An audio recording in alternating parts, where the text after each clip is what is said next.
Bon et heureux dimanche de famille de la terre. Nous prions par la grâce du Très-Haut que le mois d'avril soit aussi excellent que celui de mars. Que la main de Dieu ne s'éloigne pas dans la vie de tous ceux qui espèrent en l'Éternel, tous ceux qui ont placé leur foi en Jésus-Christ et tous ceux qui marchent selon sa parole. Que le Seigneur vous bénisse. Bonjour, une fois de plus. Nous allons partager la parole de Dieu ce matin. Bienvenue dans notre partage quotidien Living Word.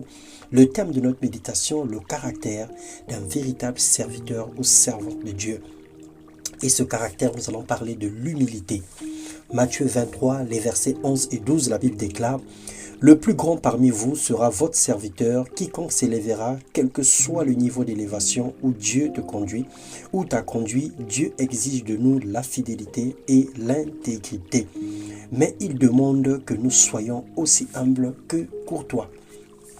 Un serviteur est une source d'inspiration, un communicateur de vision, un modèle de leadership.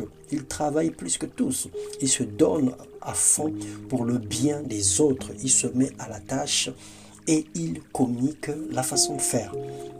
Dans Acte 20, les versets 18 et 19, la Bible déclare: lorsqu'ils furent arrivés vers lui, il leur dit: vous savez de quelle manière, depuis le premier jour où je suis entré en Asie, je me suis sans cesse conduit avec vous, servant le Seigneur en toute humilité, avec larmes et au milieu des épreuves que me suscitaient les embûches des Juifs. Bien-aimés dans le Seigneur, Dieu nous appelle à l'humilité. Nous savons que l'humilité précède la gloire et l'orgueil précède la chute. Le Seigneur s'est humilié en prenant la forme d'un serviteur et Dieu l'a souverainement élevé et lui a donné le nom qui est au-dessus de tous les noms.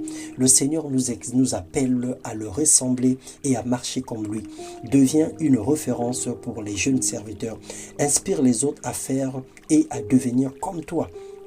Un serviteur humble porte la vie de Dieu en lui. Il est le tuyau ou le canal par lequel coule la grâce de Dieu. Que le Seigneur continue à nous corriger pour que sa parole soit esprit et vie en nous et que le caractère de Christ se manifeste pleinement dans nos vies au nom puissant de Jésus-Christ. Que Dieu te bénisse et illumine les yeux de ton cœur. Ressemble davantage à Christ et marche selon la volonté. Laisse-lui produire en toi le vouloir et le faire.